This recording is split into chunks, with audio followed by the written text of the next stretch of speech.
So we're going to be doing some rapid fire Q&A questions. Question number one we've got is, what's your weekly workout schedule look like right now?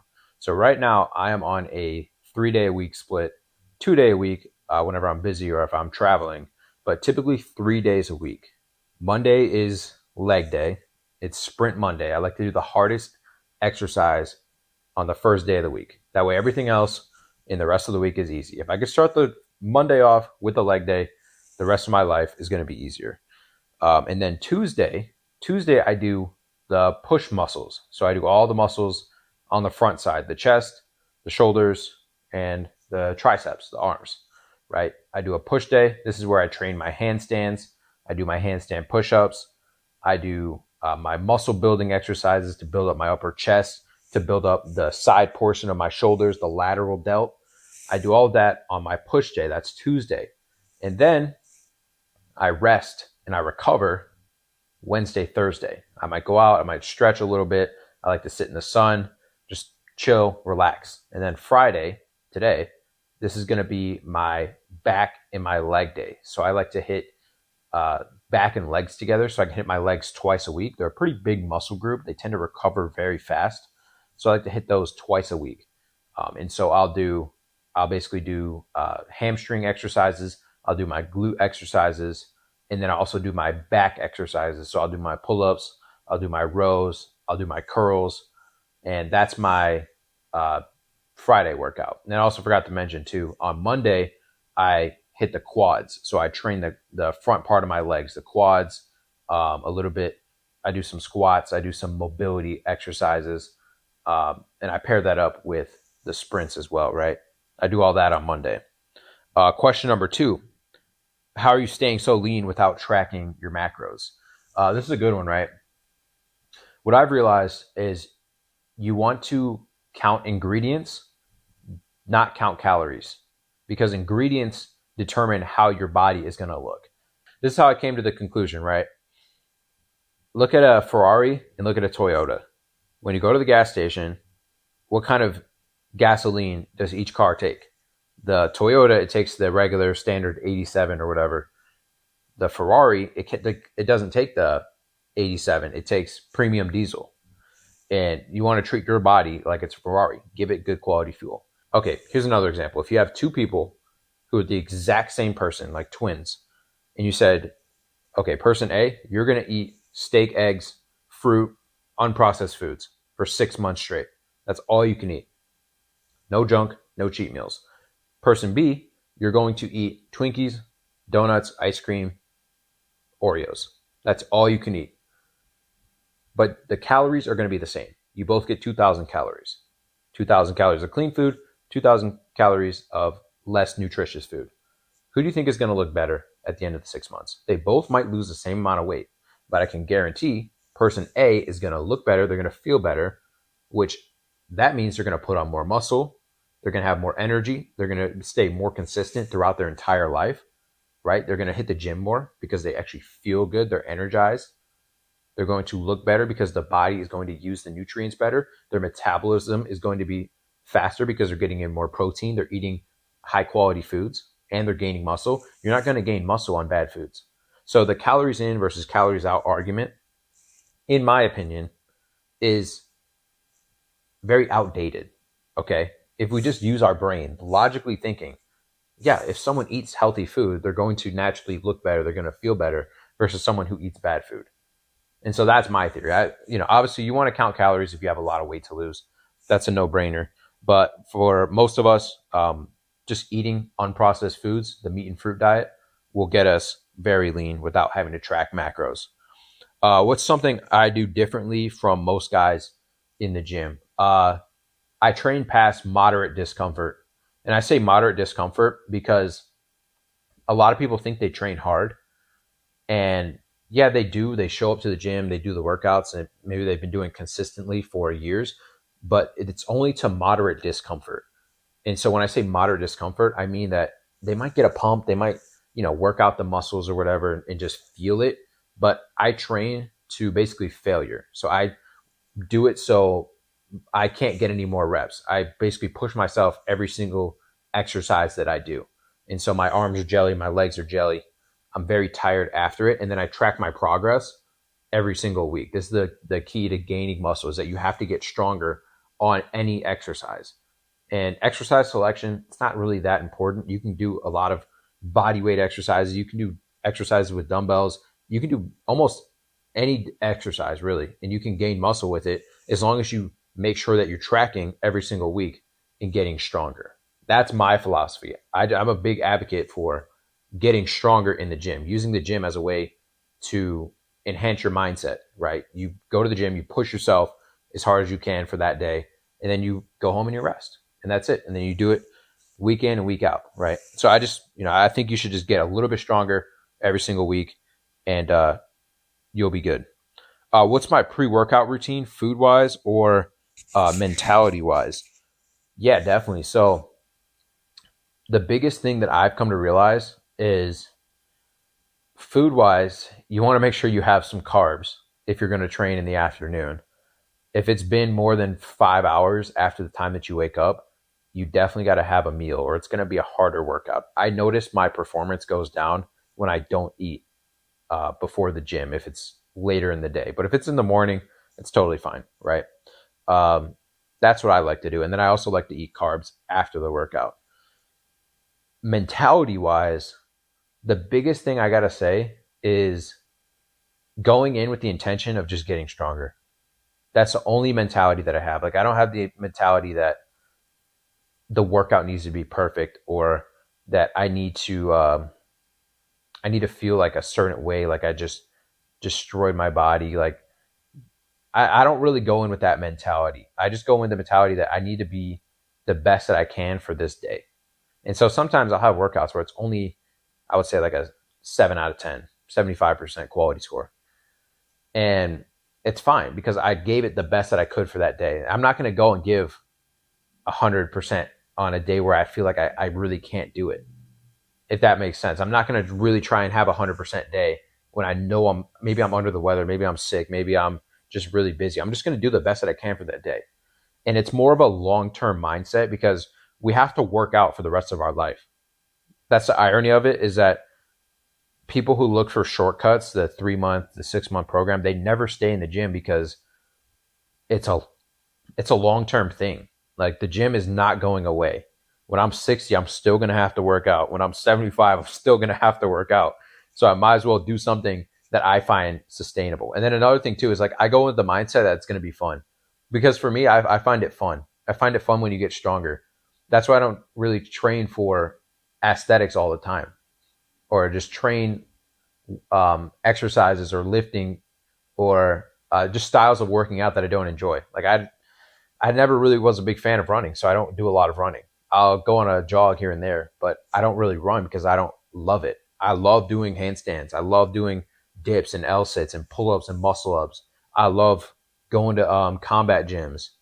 I love doing different, like, kettlebell exercises and mobility. That's fun for me. And if you can find a style that you actually enjoy, it's not really like work. It's more of just a hobby that you get to do. Next question, right? Why do you only train 2 to 3 times per week? Because it's the most sustainable. It's so easy to stay consistent when you only have to go to the gym 2 or 3 times a week, and you can move around what you do on different days. So if I'm feeling it, I can go 3 times a week. If I'm busy this week, then I just go 2. It's very flexible. And that's the thing, is a lot of people follow routines that are extremely rigid. So if 6 days a week, if you stop going, if your body is used to going 6 days a week and you stop going 6 days a week all of a sudden, well, now you're burning less calories, and your body is going to start getting out of shape because it's not used to that. You're burning so many calories with that 6 days a week. If you're doing cardio and you're doing lifts or whatever, all of that is keeping you at your current level. But if you can't sustain it, then there's no point in doing it, because you're just going against your body's nature. You want to do something that's in congruence with your lifestyle. So for me, my lifestyle only requires me to train 3 days a week. I feel the best. I look the best. And it's just performance, right? I don't want to be tired all the time. I don't want to be sore all the time. I don't want my muscles and joints to be so fatigued, because this is a long-term play. I'm going to be working out for the rest of my life. And so for me, 3 days a week is perfectly fine. I have a client, she does 2 days a week, phenomenal. She just comes in, what is it? She trains Wednesday, Sunday. She trains hard on those days, and then she gets to rest and recover. But it allows you to gain the most amount of muscle in the least amount of time, essentially. That's what I found. Whenever you train 6 days a week, you're not coming in 100%. Where if you do 3 days a week, you can get 3 workouts at 100%. 6 days a week, 5 days a week, you might only be at 80% because your muscles are still recovering. You have a part of your nervous system too. This is another thing that most people overlook, is that your nervous system takes longer to recover than your actual physical muscle. Physical muscle can recover anywhere from 2 to 4 days, but nervous system, it takes a long time, usually 3 days or more. It can sometimes take an entire week. Like if you look at whenever you go for a run, okay, go for a run and then see how you feel 3-4 days down the line. Your nervous system gets fried whenever you do running. And so you'll feel fatigued even 4 days out after you run. I just ran 6 miles 2 weeks ago or whatever. And I was like, why am I tired 4 days after the run? I just felt just like a lower vibration, a little bit less than I normally feel. And it's because it fried my nervous system. So you got to be mindful of that. That's why I only train 2 to 3 times a week, because I keep the nervous system, I keep it firing at all times. Next question, right? Is it true that you don't train abs directly? Yes and no. Okay, so with abs, right, we all know abs are made in the kitchen. You got to diet down. You got to get lean enough. 15% body fat. You'll start seeing the definition, the shadow, the outline of the abs. And then once you get down to 10 to 12% body fat, that's when you really start having things pop. But if you want thicker abs, you want to have blocky abs, washboard, right? Washboard abs. You can build them in a way where they gain size. And I know not everyone wants this, but if you look up CrossFit athletes, you'll see they have blocky abs, and they don't, actually, I take that back. They do train abs because they do the hanging leg raises and with the balls and whatever, and the knees or the toes to bar, right? They do those. And so that builds up their abs. If you want to build your abs, what you do is you treat it just like any other muscle group. So most people, they do abs for 50 reps. They just do it for the burn. They want to tone it, which in some cases, it can kind of tone it, right? If you do them enough. But if you want to build the definition to them, you treat it like the other muscles. So for your back, you're not going to be doing 50 reps. You're probably going to be doing 8 to 12 reps. For your biceps, you're probably going to be doing 12 to 15 reps. Abs are the same way. And you have to find a weighted exercise that you can do for your abs. So like hanging leg raises, and then you could add a weight to it, or decline sit-ups, and you could add a weight to it. You could go and do decline sit-ups. Start for the first week, use 5 pounds, right? Or 10 pounds. Use the 10 pounds, get on, do your decline sit-ups, do 8 reps. These are going to be very hard reps. Then the next week you do 10 reps with that 10 pounds. Then you do 12 reps the week after with that 10 pounds. And then you do 15 reps the week after with the 10 pounds. And then you increase the weight and you drop the reps back down. So you increase the weight to 15 pounds. And now on this new week, you're going to go back down to 8 reps. And you just repeat the process as you continue to increase the reps and you increase the weight. That's how you build a muscle. And it's the same thing for abs. That's what I do in all my programs, is I have you start with a lower rep and a certain weight. You keep that weight consistent for 4 to 6 weeks, and then you increase it. You increase the weight and you drop the reps a little bit. That's how that works. A little bit complicated, but yeah, you can build your abs. You can 100% build your abs. That brings us to the next question, right? You said you don't believe in bulking and cutting. What do you do instead? This is actually a good question. This is what I had to learn in my college days, because I tried to go in a bulk. I was gaining muscle, right? But I wanted to gain more muscle. So around 2019, I was about 160 pounds. I was just in my first year of lifting. Flash forward, we had the C virus, spent a lot of time at home working out. I put on about 5 pounds of muscle, so I 5 to 10. So I ended up being about 170 pounds. So I was around 2020, 2021. I ended up getting to about 175. Now from 175, I knew I wanted to gain more muscle, but I feel like I was going at a slow rate. And so I was already lean, right? I was already pretty aesthetic. I was actually a good size, but I wanted more size. And so I'm like, okay, you have to bulk. You have to bulk in order to be able to gain muscle. And so that's what I did. I took the bulk from about 175 to 195. I I went on spring break with my family, and we had so much food. My mom bought all this stuff.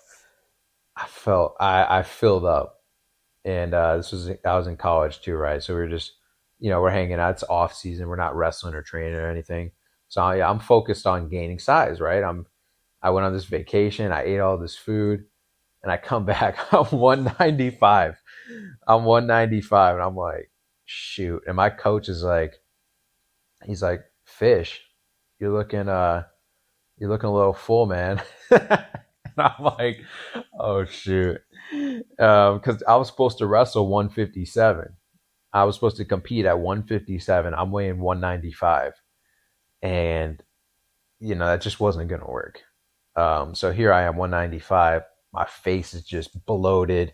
I'm uh I'm on the bulk diet too. I'm eating 6 eggs in the morning. I'm having probably like 5 pieces of bread.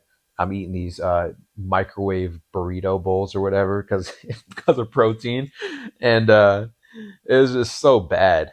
And that diet was just horrible.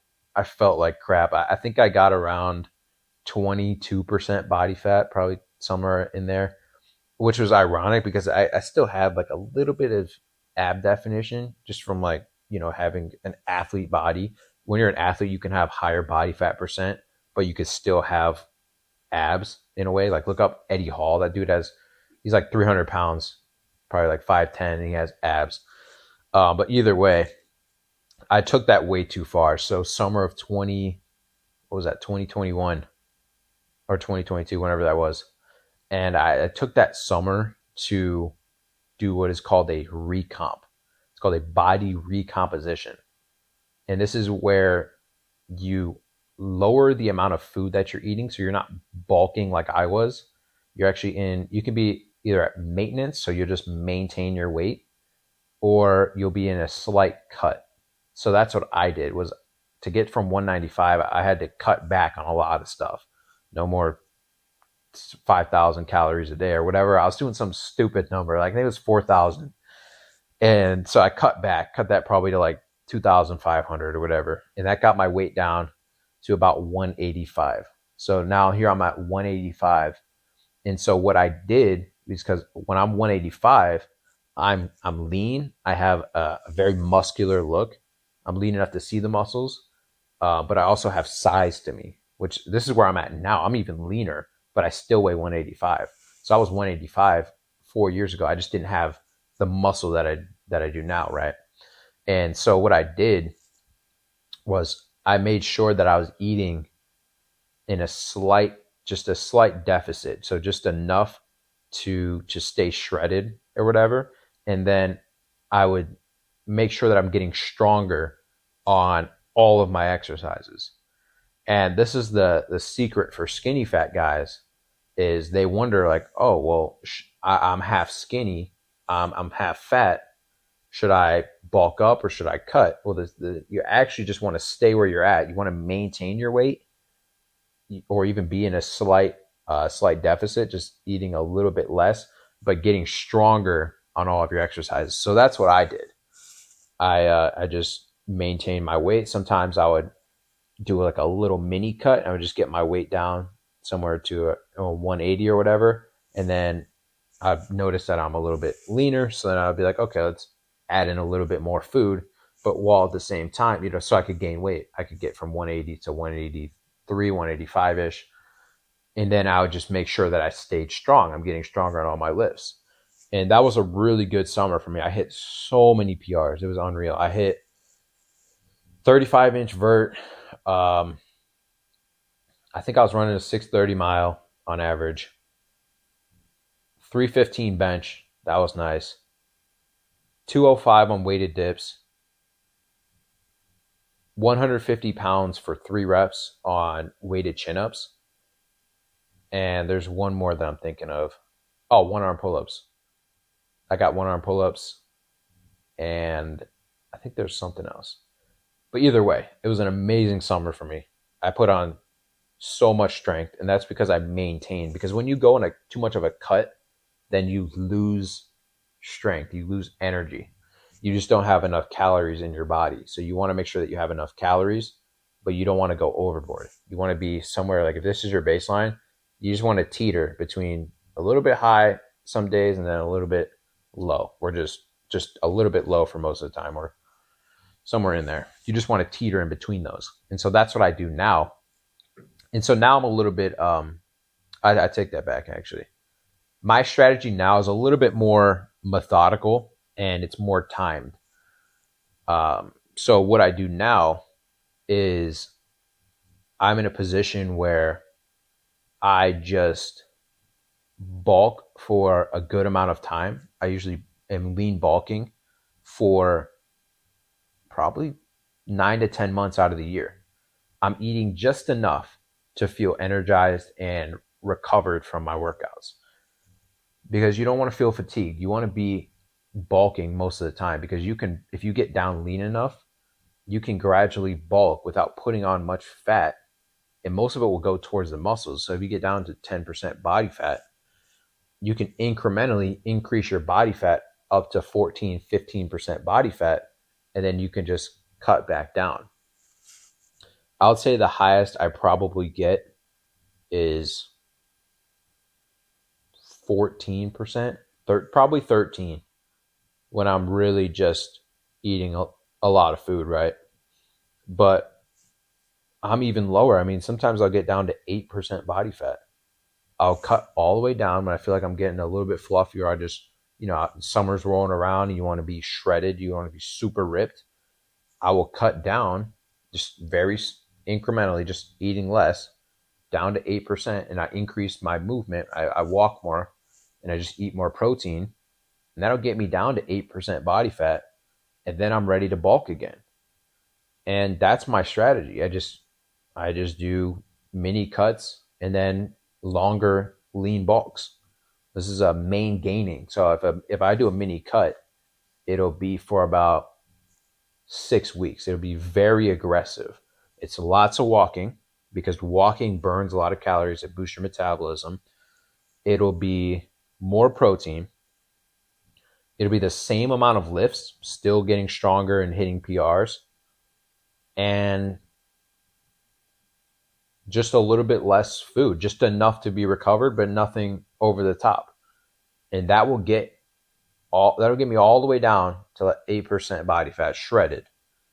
And then I just incrementally go back up. I usually stay there for a couple weeks because you're in a really good spot. You're just super lean.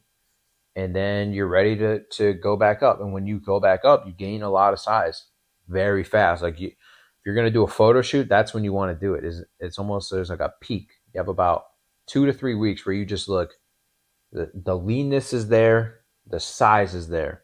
You just look phenomenal.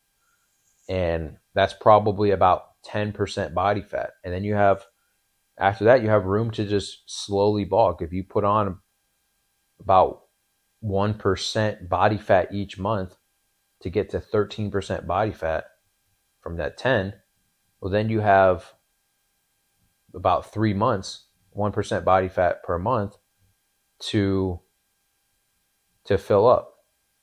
So you go from 10 to 13% body fat, and you're still lean. You can have a 6-pack the whole time. I do it like this because I don't like to go anything past 15% body fat. That's when I just start feeling like lethargic and I get brain fog and everything like that. But that's a whole nother thing. I mean, I got to make a guide for that, because that's very methodical, but I've done it a few times. I'll have to find some clips because when I was in Miami, I was shredded. And then earlier last year, I did an experiment, not even last year, almost 2 years ago, December of 2023 to January of 2024 was I did my experiment to get shredded. I got shredded over Thanksgiving, over Christmas, over New Year's. It was a 7-week experiment, and I got shredded. I got down to 8% body fat, eating party foods, eating like all my mom's cooking, our New Year's party, our Christmas food, and I got shredded. And it was in the winter, so I wasn't even walking as much. But anyone can get shredded. That experiment was so, I love the results because I lost 13 pounds of body fat. It was unreal. But I got to find that. I just got to bring that back up. Next question. If someone saw your fridge, what foods would they find there every single week? This is actually a good question. My thought process is you should cycle a lot of the foods that you eat. And the reason I say that is because there's not just one food that will always be good for you and always be the most beneficial for your body. You definitely want to experiment and just see how your body reacts to different foods. For me personally, though, in my fridge, it's mostly meat and fruit. My whole top freezer is just meat, all sorts of meats. It's grass-finished beef. It's venison. It's ribeye steak. It's shrimp. That's my base. Most of my meals are just meat. It's very simple. It only takes a couple minutes to cook or whatever. And then from there, I do like to cycle different things. So I like to test, how do I feel on sweet potatoes? How do I feel on regular potatoes? How do I feel on rice? How do I feel on legumes like beans and chickpeas? So I would just throw those in there to kind of mess around. But usually as my base, it's rice. Although I'm kind of wondering if that's even the right thing for me. I just like to test it. And then there's plenty of fruit, especially now with summer. Summer is the best time to start eating fruit because it's the highest quality. It's in season. It has the most nutrients and it gets you lean. It's very good for your metabolism to eat fruit. And so I have everything, and I have fruit juice. So I have pineapple juice, cranberry juice, pomegranate juice, pomegranate blueberry juice. I got pickles in there just for salt and sodium because you sweat a lot in summer. And then for fruits, I've got everything from watermelon to blueberries to raspberries to apples, bananas. I would say the staples, though, year round are just apples and bananas. But when it's summer, now is when you can start getting pineapples and dragon fruits and all these exotic fruits and stuff. But yeah, that's really the base of it. And then when it comes to cheat meals and stuff,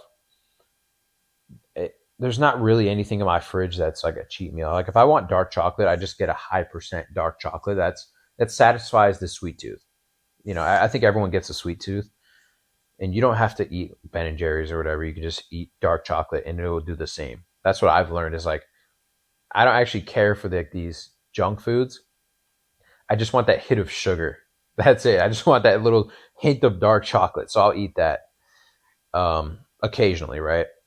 Even now, I don't really crave it, but I'll keep that in the fridge sometimes. I do like certain brands of health foods. Like there's chips out there that are okay. You know, I'll have them in moderation. It's called like Siete chip brand. They just got bought by Pepsi, so probably not going to be buying them anymore. I think they're going to be a sellout. I'm kind of bummed actually that Pepsi bought them, but either way, they got a good chip, and they use avocado oil, which who knows if it's even legit. We'll see though. I'll have those on occasion. I'll have like guacamole and salsa or whatever. There's a brand of ice cream that I like. It's called Fronen. It's only 4 ingredients. It's coconut cream, it's coconut sugar, it's coconut oil, I think it's like honey. It's very easy and simple. And that's what I like about it. It's not super processed. If I'm really craving ice cream, we're just sitting here watching TV or whatever, and we want to have some ice cream, sure, why not? Like, it's life. But yeah, that's really, oh, and I forgot to mention too, it's also in the pantry is seltzer water. I love seltzer water. I probably drink 2 a day. It's my favorite thing. I don't drink soda. Seltzer water is the same thing. It just gives you that hint of carbonation. 0 calories too. I don't even get the ones with sweetener. I don't really like the sweet stuff. I like just the pure carbonation. So yeah, there's that. That's really it. I don't really have anything else in my pantry. I mean, my meals are simple. So that brings us to the next question. You never do cardio. How do you stay shredded? Well, I never said that I don't do cardio. I actually do cardio. The cardio is the sprints. Sprints will get you shredded because it raises your testosterone levels and it helps with your mitochondria. Most people have a mitochondria dysfunction, 94% actually. And so that's why things like, there's this thing that's called methylene blue. It helps with mitochondria. A lot of people are taking it and getting results. Some people are having negative reactions. I haven't taken it yet. I have a friend who's taken it. He said he loves it. So it's something I might look into. But sprints actually improve your mitochondria function, and then they boost your growth hormone. They're very good for raising your testosterone. So I do my sprints on Monday. That's Sprint Monday. And then I do walking. Walking is the only other cardio that I do. And occasionally, like, if I want to go for a run, I'm just feeling energized or whatever, then yeah, I'll do it. Or if I want to do some sort of like HIIT workout or something like that, I'll do it. But other than that, my bread and butter is sprinting. I've sprinted every week for almost the past year. And that's my bread and butter. I walk every single day. My target on the low end is usually about 5K steps. On the high end, I will usually hit around 12K. But I walk every day. That's my cardio. Keeps me lean, keeps me shredded. And then last question. If someone wanted your physique but only had 3 hours a week, what would you tell them? Exactly what I've gone over in all these questions. But the only caveat is just to make sure that your diet is dialed in.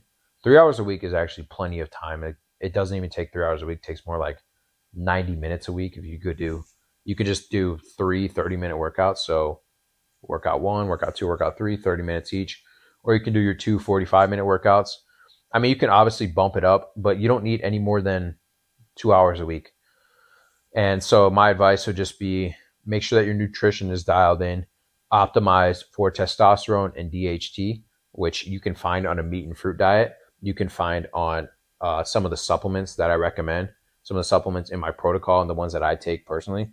Those will raise your testosterone and your DHT. You can also make sure that you're sleeping good. I forgot to mention about this. I have a video that talks about sleep, but you want to make sure that you're getting the 7 to 9 hours. You want to make sure that you're not looking at blue light and screens before you go to bed, because that will disrupt your circadian rhythm. Your circadian rhythm is just the time that you go to bed and the time that you wake up. And if you mess that up, your body starts to get out of sync. And so what I do is I just go to bed consistently at the same time every single night. So for me, I like to go to bed late. I go to bed at like 1 a.m. But then I wake up around the same time, usually like 9 or 10 a.m.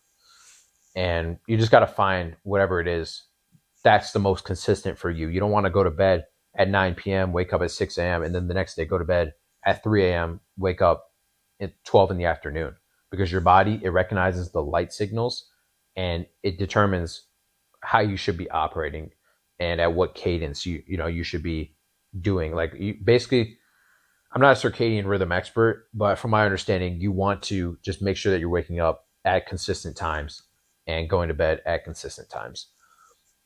Keeping your room cold too, that's another thing. 62 to 69 degrees Fahrenheit tends to be the most optimal temperature for me. Some people like it a little bit warmer, but there's actually studies that show that you want to get better sleep. You'll get better sleep in a cold room. So just keep that in mind.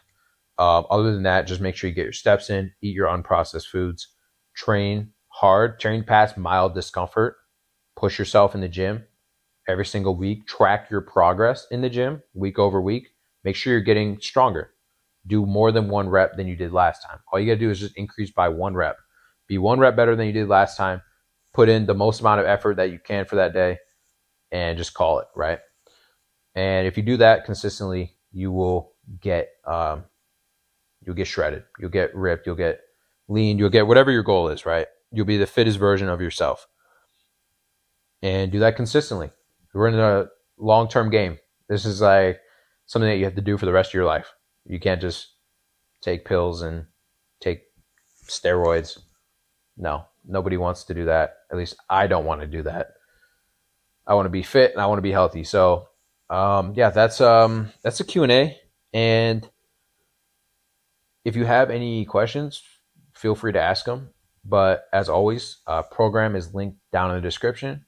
If you want that, feel free to check it out. Yeah, and I look forward to doing another one of these. I think this was really good.